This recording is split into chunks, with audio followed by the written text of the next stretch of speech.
ఒకటి బాగానే వరుసుకున్నారు అనుకున్నాను.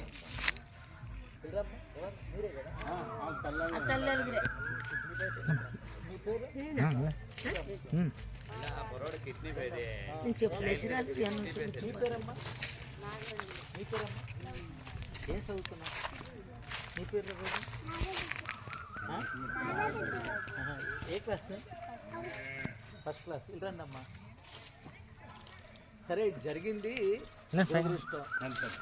మనందరం ఒక మానవత్వ దృక్పథంతోనే ఇటువంటి వాళ్ళకి ఎంతో కొంత తోసింది సహాయం చేయాలి. ఇప్పుడు మనం బాగుంటే సరిపోదు, మన పచ్చోడు కూడా సంతోషంగా ఉంటే మనం బాగున్నట్టు లెక్క. ముందుగా నా పేరు దుమ్మన్ సత్యనారాయణ, అది కొయ్యూరు గ్రామం.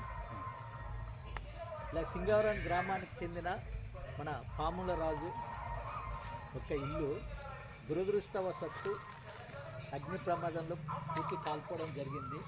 ఒక చిన్న తాటాకిల్లు, అతి నిరుపేద. గత 5-6 సంవత్సరాల నుండి ఇతను కిడ్నీ వ్యాధితో బాధపడుతూ ఎంతో ఇబ్బంది గురవుతున్నట్టుగా తెలిసింది. ఇతని బాగోగులతో పాటు ఉన్న 2 పిల్లల్ని కూడా తన భార్యకు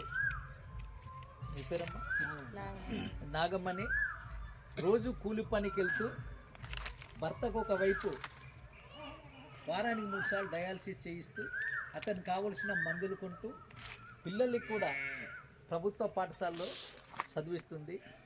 అటువంటి నిరుపేద కుటుంబం తినడానికే కష్టమైన రోజుల్లోని ఒక చిన్న గుడిసె వేసుకొని నివాసం ఉంటున్నారు. దురదృష్టవశత్తు అగ్ని ప్రమాదానికి పూర్తిగా ఇల్లు కాలిపోయింది.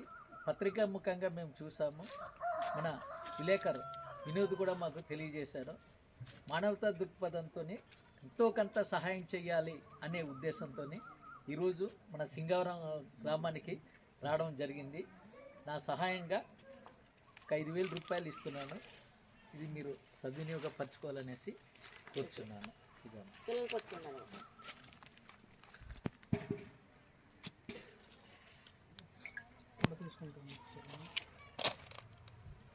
దాతలు ఎవరైనా ఉన్నట్లయితే ఇటువంటి నిరుపేద కుటుంబాన్ని ఆదుకోవాలనేసి నేను కోరుచున్నాను. ఈ ఎండాకాలంలోనే ఎక్కడ ఉండాలో కూడా వీళ్ళకి అర్థం కాలేని పరిస్థితి. కనీసం తాటాకుల షెడ్ ఒకటే గుడిసె వేసుకోవాలనుకున్నా కానీ చాలా కాస్ట్లీతో కూడుకున్న వ్యవహారం. అటువంటి నిరుపేద కుటుంబానికి దిక్కుతోచని పరిస్థితి అయిపోయింది.